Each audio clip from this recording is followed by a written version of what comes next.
कलीमुल साहब, अमरावती में जो 5 आरोपी हैं, एक का नाम मुदस्सिर बताया जा रहा है, शाहरुख पठान, अब्दुल तौफीक, शोएब खान, आतिफ राशिद, और ज्यादातर लड़के जो हैं वो 20 से 25 साल की उम्र इनकी है। अब आपका इस पर पहला रिएक्शन क्या है? क्योंकि देश भर में ये जो नारा है सर तन से जुदा, ये कई जगहों पर सुनाई पड़ रहा है, और आप क्योंकि उनकी रहनुमाई करते हैं, उनको आवाजें उठाते हैं, उनको अपलिफ्ट करने की बात करते हैं, तो जब ऐसी घटनाएं लगातार सामने आ रही हैं तो आपकी पार्टी का इस पर स्टैंड क्या है, जरा देश के सामने स्पष्ट कर दीजिए। शुभंकर जी, एक बीच में बोल रहा हूं, 5 सेकंड लूंगा। आपने एक ही संप्रदाय के लोगों का नाम लिया, ये नहीं, आप 2-4 नाम और लीजिए ना, हिंदुओं के भी 2-4 नाम ले दीजिए, तब तो होगा इस देश में धर्मनिरपेक्षता आएगी। आपने एक ही संप्रदाय के सारे लोगों के नाम ले दिए। कलीमुल जी देखिए, ये जो अवनीजेश अवस्थी साहब हैं, इनका दोहरा रवैया देखिए। ये हमेशा बीजेपी को डिफेंड करते हैं, आरएसएस बात छोड़िए सर, जो मैंने सवाल आपसे पूछा है उसका कॉन्टेक्स्ट बहुत बड़ा है, कहते हैं मैं उनका नहीं हूं यहां पर। नहीं, ठीक है, अजनीवेश जी या शुभांकर की बात नहीं है, मैं बता रहा हूं उस पे भी। देखिए, हमारी पार्टी का, अरे सुनिए तो साहब, ये जो दोहरा चरित्र है ये पूरी आरएसएस भाजपा का है, यही उनके प्रवक्ता हैं, यही चेहरा है इनका असल।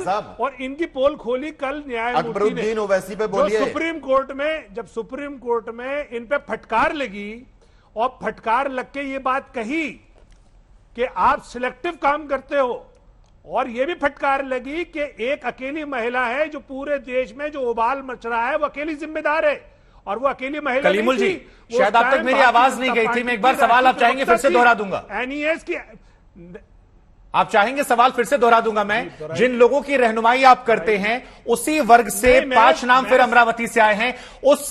उन लोगों से जब बार बार देश में ये सोच बढ़ रही है सरतन से जुदा वाली, आपकी पार्टी का स्टैंड क्या है? क्या ये गुनाह है? क्या ये गलत है? क्या ये नहीं होना चाहिए? ऐसी मानसिकता के लोगों से आपकी पार्टी क्या सोच रखती है? इत्तेफाक रखती है, नहीं इत्तेफाक रखती है? सवाल मेरा ये है सर, उन्होंने क्या कहा उस पर चर्चा मैं करूंगा, बाकी लोगों से सवाल मैं पूछ लूंगा, वो भूमिका मेरी है। आपसे जो सवाल पूछा उसका जवाब दीजिए। शुभांकर मिश्रा जी, शुभांकर, देखिए शुभांकर मिश्रा जी, आप थोड़ा धैर्य रखिए। आपने डीजीपी साहब की बात सुनी पूरी, लेकिन डीजीपी साहब ने भी वो बात नहीं कही जो असल बात है, जो सुप्रीम कोर्ट ने कही कि इसकी असल वजह कौन है। इसकी असल वजह वो रेडिकलाइजेशन विचारधारा है जो भारतीय जनता पार्टी और उनके सहयोगी संगठन बाकायदा प्लानिंग के तौर पे फैला रहे हैं।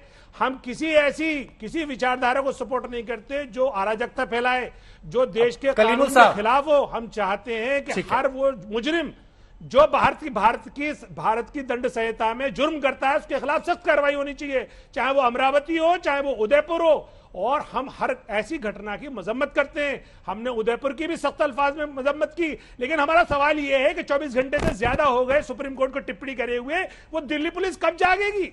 वो कब उस महिला को गिरफ्तार करेगी? कलीमुल साहब, या तो आपको सवाल समझ में नहीं आ रहा, या फिर आप सवाल सुनकर जो आप दोहरेपन की बात कर रहे थे वो आप कर रहे हैं। ऐसे लोगों पर आप एक बार टिप्पणी नहीं कर रहे। सर तन से जुदा के 2 घटनाएं आ गई, आप जबान की बात कर रहे, 2 लोगों के सर कलम कर दिए गए। आपने एक बार भी ना उस व्यक्ति के लिए, कन्हैया लाल के लिए और ना यहां उमेश के लिए एक बार भी मजम्मत नहीं की, एक बार भी ये नहीं कहा कि ये गुनाह हुआ है, एक बार भी अपने समाज के लोगों से अपील नहीं की कि ये मत कीजिए, ये गुनाह है। आपने नहीं सुना। आप दोबारा साफ स्पष्ट करिए, मैं आपको समझ दे रहा हूं। क्या आप मानते हैं कि गुनाह हुआ है? मैं आपसे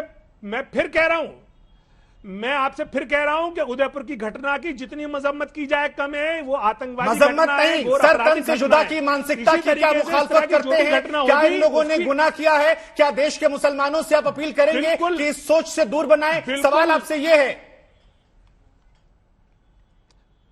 जी हाँ, हमारी पार्टी का ऑफिशियल स्टैंड है, हम इस तरह की किसी विचारधारा को सपोर्ट नहीं करते, इसका विरोध करते हैं।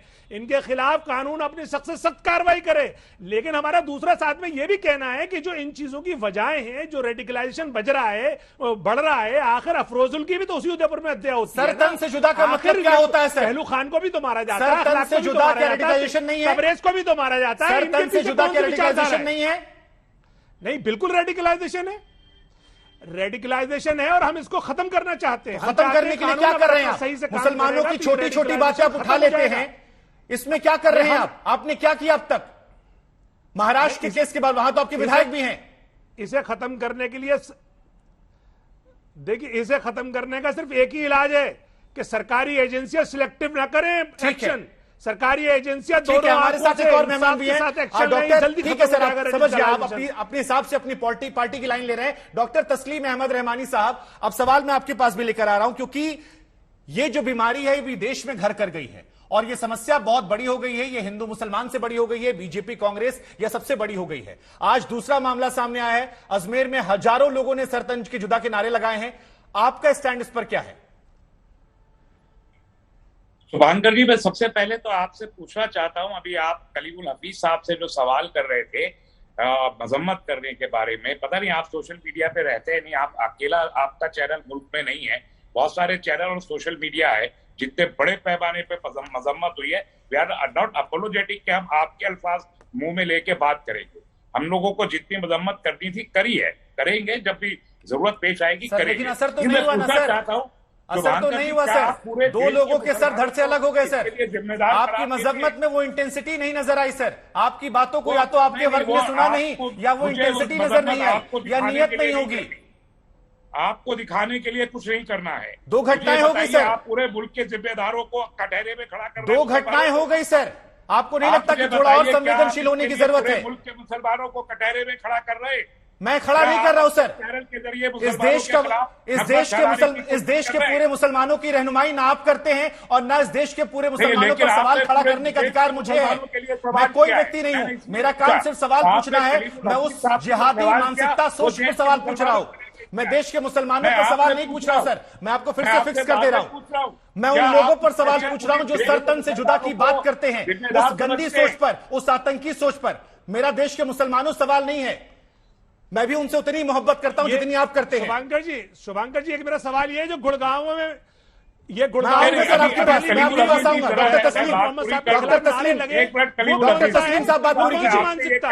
कलीमुल साहब आएंगे। दूसरी बात मैं ये कहना चाहता हूं कि इस उदयपुर में जो बदकिस्मत और इंतहाई किस्म का जालिमाना वाकया हुआ, उस वाकये के जवाब में काउंटर आर्गुमेंट के तौर पर मैं 2015 से लेकर 2022 तक जो कुछ इस देश में मॉब लिंचिंग के नाम पर, गौ माता के नाम पर जो कुछ होता रहा, मैं किसी को भी रेफर नहीं करूंगा। गलत हुआ सर, वो भी गुनाह था, नहीं होना चाहिए था। के लोगों ने जो महिमा मंडल किया, ग्लोरी नहीं होना चाहिए था, उसका भी जिक्र नहीं करूंगा।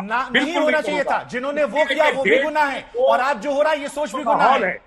जो शक है और जो बेचैनी का माहौल इस मुल्क में है, इस वक्त आपकी, मेरी, अब दिनेश की, सबकी जिम्मेदारी है कि इस शक के माहौल को दूर किया जाए। ये पहली जिम्मेदारी है मेरी और आपकी इस चैनल के। ठीक है सर, जिम्मेदारी है। इसलिए मैं कहता हूं कि जो आखिरी बात हमारे विक्रम जी ने कही है यहाँ बैठ के, वो सबसे अहम बात है, उसको डिस्कस करना चाहिए कि पुलिस को पॉलिटिकल बॉसेस के जरिए काम करने की बजाय अपनी रूल बुक को फॉलो करना चाहिए। पुलिस को अपंग बनाने की, सुरक्षा एजेंसियों को, इन्वेस्टिगेटिंग एजेंसीज को अपंग बनाने की और उनके ऊपर सुपर इम्पोज पॉलिटिक्स को करने की कोशिश अगर हम करेंगे तो मुल्क में सिलेक्टिविटी जारी रहेगी। आज एक सरकार आएगी, कल दूसरी आएगी, परसों तीसरी आएगी, ये पुलिस अपना काम नहीं कर पाएगी। मेरी ये दरखास्त है सरकार से आपके जरिए